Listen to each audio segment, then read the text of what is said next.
Dear student, आप सभी के P studies commerce and English Guruji channel में स्वागत है।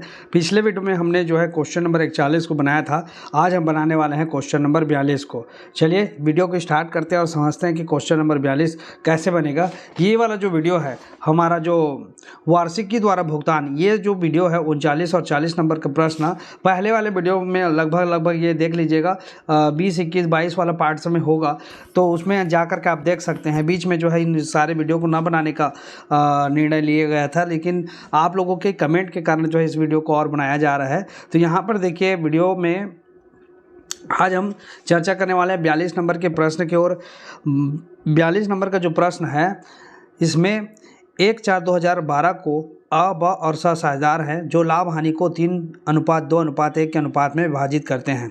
उन्होंने 1,20,000 रुपये की एक संयुक्त जीवन बीमा पॉलिसी ले रखी है जिसका वार्षिक प्रीमियम 8,000 रुपये फर्म के लाभ हानि खाते में लिखा जाता है। फर्म के खाते प्रतिवर्ष 31 मार्च को बंद किए जाते हैं। यहाँ पर देखिए ये जो है कौन से वर्ष के आधार पर चल रहा है, तो ये कैलेंडर वर्ष के आधार पर नहीं चल रहा है, ये जो है वित्तीय वर्ष के आधार पर चल रहा है। ठीक है, इस चीज़ को विशेष ध्यान रखिएगा, वित्तीय वर्ष के हिसाब से चल रहा है ये। और 1 अगस्त 2012 को स की मृत्यु हो जाती है। अपनी पूंजी तथा बीमा राशि में हिस्से के साथ साथ स के वैधानिक प्रतिनिधि को निम्न भुगतान प्राप्त करने का अधिकार होगा। अब क्या क्या भुगतान प्राप्त करने का अधिकार होगा? स की मृत्यु हो जाती है बोल रहा है, और उसका जो उत्तराधिकारी है उसको जो है निम्न जो भुगतान है वो प्राप्त करने का अधिकार होगा। पहला है मृत्यु की तिथि तक का 10% वार्षिक दर से पूंजी पर ब्याज। दूसरा लिखा है कि साझेदार का लाभ में हिस्सा जो कि गत 4 वर्षों के औसत लाभ पर आधारित होगा। फिर तीसरा लिखा है कि साझेदार की ख्याति में हिस्सा जो फर्म की ख्याति के गत 4 वर्षों के औसत लाभ के 3 वर्ष के क्रय के आधार पर गणना की जाएगी। इस चीज़ को ध्यान रखिएगा, हम औसत लाभ निकालेंगे उसमें 3 का गुणा कर देंगे तो हमारा ख्याति निकल जाएगा। ठीक है, यह औसत लाभ विधि के आधार पे है। अब 1 अप्रैल 2012 को स की पूंजी 1,80,000 रुपये थी। इस तिथि से मृत्यु की तिथि तक स ने 11,000 रुपये आहरण किया। गत 4 वर्षों के लाभ हानि इस प्रकार थे: 30,000, 56,000, 10,000 और 68,000। तो 10,000 जो है हानि का है 10,000 हानि का है। पहले साल जो है 30,000 लाभ हुआ, 56,000 दूसरे साल हुआ, 10,000 हानि, मतलब तीसरे साल 10,000 की हानि हो गई और चौथे साल फिर जो है 68,000 का लाभ हुआ। स के वैधानिक प्रतिनिधि का खाता बनाइए।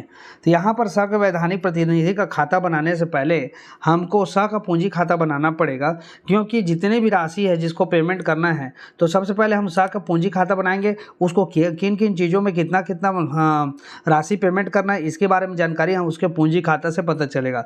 उसके बाद हम जो है स के उत्तराधिकारी का मतलब उसके प्रतिनिधि का खाता बनाएंगे, स के वैधानिक प्रतिनिधि का खाता बनाएंगे। ठीक है, तो चलिए वीडियो को स्टार्ट करते हैं और समझते हैं कि किस प्रकार से बनना है। तो सबसे पहले हमको जो है गणना करनी पड़ेगी। तो स के पूंजी पर ब्याज की गणना करेंगे, स के पूंजी पर ब्याज की गणना। ये देखिए पहला वाला स्टेप को लेते हैं, मृत्यु की तिथि का 10% वार्षिक दर से पूंजी पर ब्याज। अब स का पूंजी कितना है इसको ध्यान में रखना पड़ेगा। तो स की जो पूंजी है वो है 1,80,000। अब इस 1,80,000 का 1,80,000 का फिर भाग निकालना पड़ेगा। अच्छा, स की मृत्यु कब हुई? तो यहाँ पर देखिए स की मृत्यु कब हो रही है वो स्पष्ट लिखा हुआ है।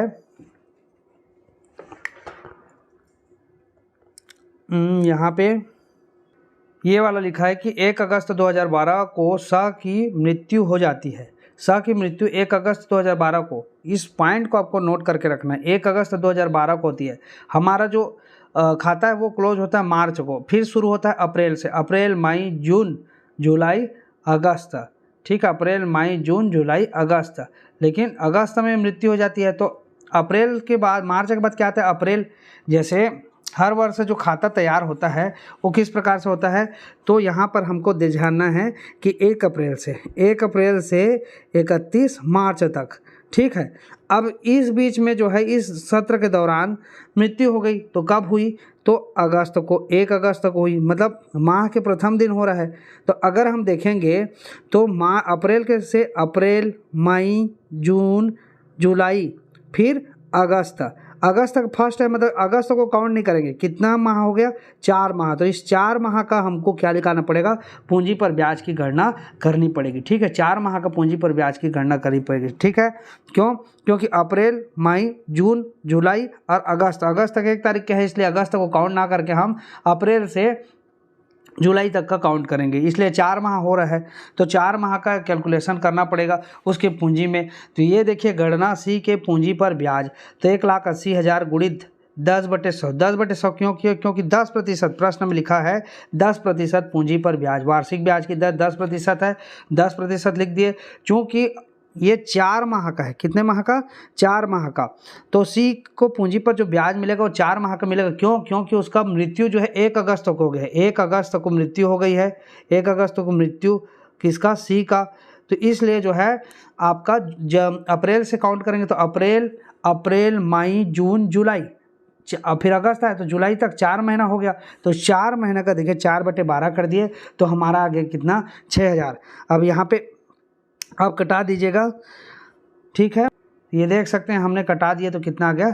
6,000 आ गया। ठीक है, अब लाभ में भाग निकालेंगे तो 4 माह का, कितने माह का? 4 माह का, अप्रैल से जुलाई तक। क्योंकि 1 अगस्त को मृत्यु हुई है, इसलिए लाभ में भी भाग निकालेंगे तो अप्रैल से जुलाई तक का। तो 4 वर्ष का लाभ, सबसे पहले क्या? 4 वर्ष का लाभ बोला है प्रश्न में, तो 4 वर्ष का लाभ, ये यहाँ पर जैसे लाभ में हिस्सा के लिए क्या कंडीशन दिया है? साझेदार का लाभ में हिस्सा जो कि गत 4 वर्षों के औसत लाभ पर आधारित होगा। तो 4 वर्षों का औसत लाभ हमको निकालना पड़ेगा। औसत लाभ के लिए क्या करते हैं हम? 4 वर्ष का जो लाभ है उसको जोड़ देंगे। तो यहाँ पर देखिए, प्रथम वर्ष, द्वितीय वर्ष, तृतीय वर्ष हानि हुआ तो इसको साइड में लिख दिए हम। चतुर्थ वर्ष जो है 68,000 हुआ था, प्रश्न के हिसाब से लिए हैं यहाँ पर 30,000, 56,000, 10,000 ये हानि है, 10,000 हानि है, तो इसको साइड में लिख दिए। जो लाभ हुआ है उन तीनों को हमको जोड़ देंगे और 10,000 हानि को उसमें घटा देंगे। तो ये देखिए हमने क्या किया? तीनों लाभ को जोड़ा और हानि को घटा दिया, तो हमारा कितना आ गया? 1,44,000।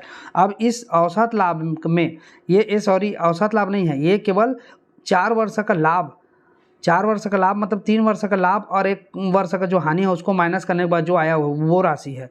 अब औसत लाभ निकालना है तो हम क्या करेंगे? 1,44,000 भागित 4 करेंगे, क्योंकि 4 वर्ष का निकल रहा है, तो हमारा औसत लाभ कितना निकल गया? 36,000। ये औसत लाभ है। ठीक है, इसी औसत लाभ के हिसाब से हमको क्या करना है? औसत लाभ के हिसाब से ख्याति की भी गणना करनी है, और औसत लाभ के हिसाब से जो है ये प्रश्न में जो दिया हुआ है क्या? लाभ में हिस्सा। ठीक है, तो देखिए हम लोग औसत लाभ में मतलब भाग निकालना है हमको।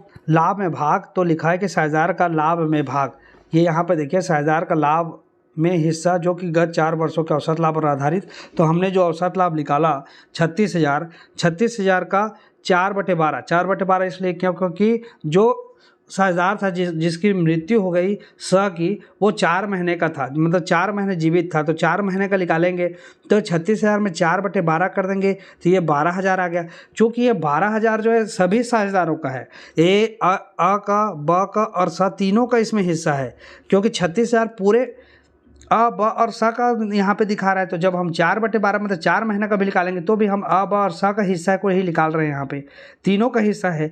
अगर हम इसमें स के हिस्से को निकालेंगे तो हमको अलग से इसमें कैलकुलेशन करना पड़ेगा। स का भाग बराबर निकालना पड़ेगा 12,000 का 1/6 भाग बराबर 2,000। तो 12,000 का 1/6 भाग क्यों किए? क्योंकि प्रश्न में यहाँ पर लिखा हुआ है कि 3, 2 और 1 के अनुपात में, तो स का जो भाग है वो है 1 अनुपात, अब स मतलब 3:2:1, तो स का जो भाग है 1 है, 1 मतलब 6 होगा, क्योंकि 3, 2, 5 और 1 6, 1/6, यहाँ पे 3/6, 2/6 और 1/6, तो 1/6 भाग निकालेंगे। तो ये देखिए 12,000 में 1/6 भाग निकाले तो कितना आ गया? 2,000 रुपये। तो ये लाभ में भाग है। ठीक है, लाभ में भाग क्लियर है, तो इसको हमको समझना है। अच्छा, सबसे पहले चीज़ हमको उसका साझेदारों का स का खाता बनाएंगे। तो स के खाता के लिए हमको सबसे पहले जो चीज़ चाहिए वो है शेष लाया करके पूंजी को लिख देंगे, शेष लाया करके पूंजी को लिखा जाएगा। ठीक है, तो ये यहाँ पर देखिए शेष लाया करके पूंजी को लिख दिए, कितना लिख दिए? 18,000 रुपये, सॉरी 1,80,000 रुपये लिख दिए, जो कि पूंजी स का पुस्तक में दिया हुआ है। उसके बाद लाभ हानि खाते को लाभ को 2,000 रुपये, अभी जिसका कैलकुलेशन हमने किया यहाँ पर नीचे में 2,000 रुपये निकाला। 36,000 औसत लाभ है, उसमें 4 महीने का निकालिए औसत लाभ, तो हमारा आ गया 12,000। अब इस 12,000 का 1/6 भाग निकालेंगे तो 2,000 आएगा। इस प्रकार से करना है। तो यहाँ पर हमारा क्या आ गया, 2,000 रुपये लाभ हानि खाता को करके लिख देंगे 2,000। ठीक है। अब संयुक्त जीवन बीमा पॉलिसी, संयुक्त जीवन बीमा पॉलिसी कितने की है और उसमें उसका भाग निकालेंगे। तो देखिए यहाँ पर उन्होंने 1,20,000 रुपये की संयुक्त जीवन बीमा पॉलिसी ले रखी है। ठीक है, जिसका वार्षिक प्रीमियम 8,000 रुपये फर्म के लाभ हानि खाते में लिखा जाता है। तो यहाँ पर भी क्या होगा, बीमा पॉलिसी की जो राशि है वो है 1,20,000 रुपये है। 1,20,000 का 1/6 भाग, जैसे हमने यहाँ पर 1/6 भाग निकाला उस अनुपात के हिसाब से, यहाँ पर जो प्रश्न में जो अनुपात दिया है 1:6 के हिसाब से, क्योंकि 3 2 और 1 तो 1/6 होगा, तो 1/6 भाग अगर निकाला 1,20,000 का तो आ रहा है 20,000 रुपये। ठीक है, ये 20,000 रुपये आ रहा है। इसी 20,000 को जो है हम 100 का भाग मानेंगे, इसी 20,000 को 100 का भाग मानेंगे तो यहाँ पे लिख दिया, देखिए संयुक्त जीवन बीमा पॉलिसी 20,000 रुपये लिख दिया गया। ठीक है। अब एक चीज़ और काउंट करना है हमको, ख्याति में भाग। ख्याति में भाग तो अ और ब, क्योंकि सा जो है इसकी मृत्यु हो गई तो ख्याति सा की जो ख्याति का भाग है वो अ और ब के द्वारा दिया जाएगा, इसलिए हमको ख्याति में भाग भी निकालना पड़ेगा। तो इसके लिए देखिए हमने जैसा प्रश्न में दिया हुआ है कि औसत लाभ का 3 गुना, तो हम यहाँ पे औसत लाभ तो निकाले हैं, ये दोनों चीज़ों में गणना हो गई। एक तो क्या बोलते हैं, यहाँ पे जो निकाले लाभ में उसका हिस्सा निकाल लिए, और दूसरा चीज़ ये 36,000 का 3 से गुणा कर देंगे तो 1,08,000 आ गया। इस 1,08,000 ये क्या है, फर्म की ख्याति है। किसकी ख्याति है, फर्म की ख्याति। इस फर्म की ख्याति में सा का भाग निकालेंगे, तो सी का भाग बराबर 1,08,000 गुणित 1/6, क्योंकि उसका भाग कितना 1/6 है, तो इसलिए हम 1/6 निकाले, बराबर कितना आ गया 18,000 रुपये आ गया, है ना। 1/6 कैसे कि 3:2:1 है, तो यहाँ पर 3/6 2/6 और इसको 1/6 लिख सकते हैं, और ये सी का है, सी का 1/6 है, इसलिए 1/6 भाग इसका निकाल ले। ठीक, तो 18,000 रुपये आ गया। अब इस 18,000 में सी का ख्याति भाग में से, तो अब सी तो चला गया तो बचे क्या, ए बचा और बी बचा, तो ए और बी का अनुपात कितना, यहाँ पे 3:2 है, इसी को हमको क्या मानना है, इसी को उसकी प्राप्ति अनुपात मानना है सी का। ठीक है, तो 3:2 के अनुपात में हम क्या कर देंगे, बांट देंगे इस 18,000 रुपये को।